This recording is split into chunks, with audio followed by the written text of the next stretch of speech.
開始我哋嘅 room tour 啦。一入到門口咧，右手邊呢度咧就係一個超級無敵大屬於我哋兩個人嘅私人泳池。繞個泳池咧，我哋咧就可以放喺呢一個位曬太陽啦。而且呢個泳池咧，放到超過米八，所以咧可以游水浸水好開心嘅。最勁嘅咧就係呢一邊咧有一個暖嘅恆溫嘅 jacuzzi， 上面咧仲好細心咁樣做咗啲染啦，咁等我哋咧喺咁熱嘅天氣下面咧都唔會太曬，好舒服嘅。睇完咗令我最興奮嘅泳池咧，我哋就嚟睇下，好靚係一個地中海風格嘅客飯廳。呢一邊咧，我哋咧平時咧就可以咁樣攤喺度。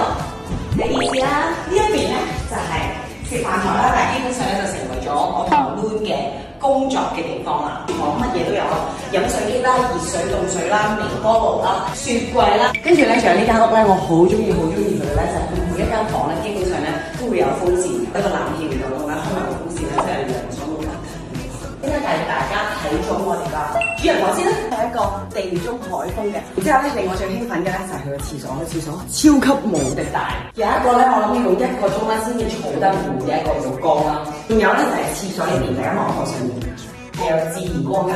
我每一次企喺呢個位咧，我都感覺到有少少似咧 Mr. Bean 咧電視劇一開始個 opening 咧跌落嚟嗰個位。第二個客房咧，廁所就細少少。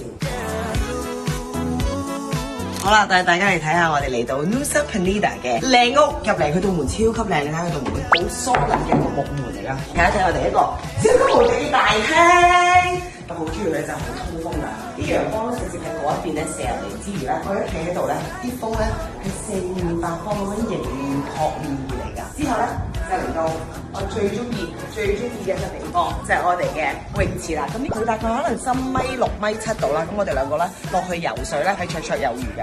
但係呢個泳池咧同我哋之前嗰個 Airbnb 嘅泳池唔一樣，呢個係冇恆溫嘅，所以咧跳落去咧係叫做不得了。跟住我哋兩個咧就可以喺呢度曬太陽之餘咧，望住嗰邊咧係成個 full sunset。我想講日落嘅時候咧，喺呢一度每一個地方打卡好靚。